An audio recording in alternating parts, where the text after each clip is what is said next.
Assalamu алейкум, кандайсыз дейт. Күйөөм менен таарынышып жүрөбүз. Уже 2 айдан өтүп калды, боюмда бар, 7 ай болуп калды. Ал болсо үйлөнөм деп атаат дейт.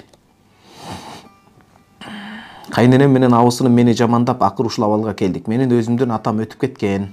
Өтүп кеткен үчүн кызымдын атасыз болбосун деп аракет кылдым. Бирок ал болсо үйлөнөм деп атаат. Аяштарым окутуп ал дейт. Бирок балама зыяны тийип калабы деп корком. Балаңызга эмес, окуткан болбойт. Категорически күйөөнү өзүнө сүйдүрүп, көңүлүн бурдуртуп окутуп алуу шариатта чоң күнөө болот.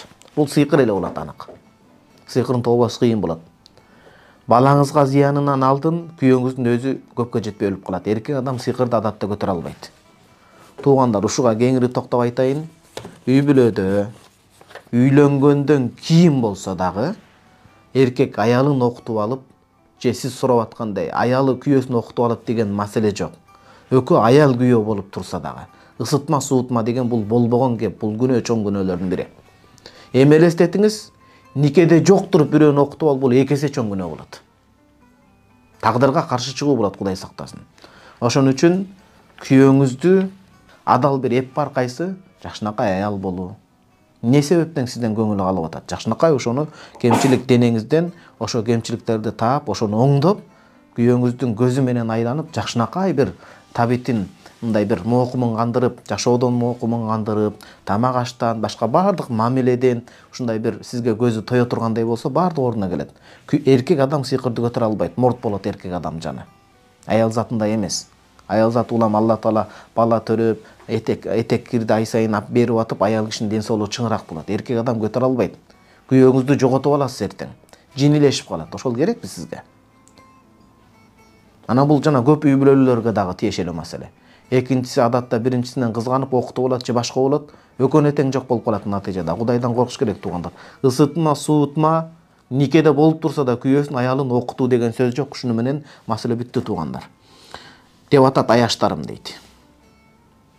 Аяштар дегенде эркектер менен дагы аяш, анан аяшка деп токтотуш керек ошол нерсени. Аяш дигүүдө отуруп, ошол жерден анан аяшпай эле бети ачылып жаман нерсеге барып калышат, анан өкүнүч болуп калат. Аяныч менен бүтүп калат да аяштардын маселеси. Окутуп ал дейт. Бирок балама зыян тийип калабы деп корком. Күйөөмдү аябай жакшы көрчүмүн, кандай болбосун, мурда кыздарга баргандарынан бери уксам да көз жумуп келгем. Эч аракет кылбай атат, бирок уруксатын да бербей жатат. 3 күндөн бери күйөөм түшүмө кирет. Жакшы жарашып жатат экенбиз. Түшүңүз оңолгон иш оңолот, жакшы мамиле кылыңыз. Аяштарым айткандан бери отурсам эле оюм ошол келет, окутуп алсамбы деп. Аяштарыңыз шайтандын пикирин айткан, укпаңыз. Анан аяш деген нерсени тууганда жыйыштырыш керек. Бул менин аяшкам, бул аяшым деп бирге дасторкондо отуруп, анан көз түшүп, сөз түшүп, айттык го. Аяштын акыры аяныч менен бүтөт. Өкүнүч менен бүтөт. Шариатта эркек адамдын өзүнчө отурган жери бар.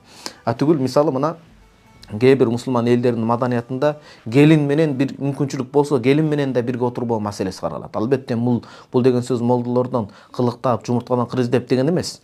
Кээде чоң дасторкондо отуруп калат. Бирок ошол жерде кайнагасы жалгыз болсо, үйдө келини менен жалгыз калбасын. Кайнатасы жашыраак болсо, көз ойноктоп, такыба болбосо, келини менен жалгыз калбасын деген таризде айтылып атат. Не деген суроолор келип атат? Өз атасы кызына, кайнатасы келинине, кайнагасы келинине асылып аткан заман болуп атпайбы азыр? Ошонун алдын алуу болот. Бул алар шайтаны ойду айтышкан, жаман ойду. Иманам алсырап баратабы деп ойлоном. Ооба, иманыңыз алсыраган ошол. Эмне үчүн сиз сыйкырга баш багып атасыз? Шайтанга табына тургандай болуп. Эмне үчүн анын жүрөгүн эле эмес, анын дене турпатын толук жараткан, сизди бизди жараткан Аллахка кайрылбайбыз? Неге кайрылбайбыз? Бухарида хадис келет: "Иза хазабаху амрун фаза иля ссала." Пайгамбарыбыз саллаллаху алейхи вассалам башына мүшкүл иш түшсө 2 рекет намазга турган дейт. Сиз сыйкырлап ысытма суут окутам деп шайтан жолунда жүргөн бирөөгө акча төлөгөндүн ордуна сиз 2 рекет намаз окубайсызбы, бир тууганым? Намазга келбейсизби? Жоолукка келбейсиз. Жоолукка келген аялда ажар болот. Өзгөчө сулуулук болот. Алла Таала сөзүнө береке берет. Аял кадимкидей жоолуктагы аялга күйөөсүз тартылып турат. Бул чын жүрөктөн Кудай үчүн салына турган болсо, 2 рекет намаз окуңуз, 2 рекет намаз окуңуз. Андай сыйкырга, карадубага, ысытма суутма деген такыр болбойт. Ага жолобоңуз, оюңузга кылт этпесин дагы. Түндө да жакшы уктай албай калдым, жүрөм кызыктай эле түстөр кирип, күйөөмө азыр талгак болуп атам да, голосовой сообщенияларын өчүрбөй жүрөм, уксам эле ыйлап калам, эмне кылсам болот, жардам бериңизчи, көз ачыктарга барсам ыймандан чыгып каламбы деп корком. Барбаш керек. Көз ачыктар сыйкыр такыр барбаш керек, ыйманга доо кетирет алар.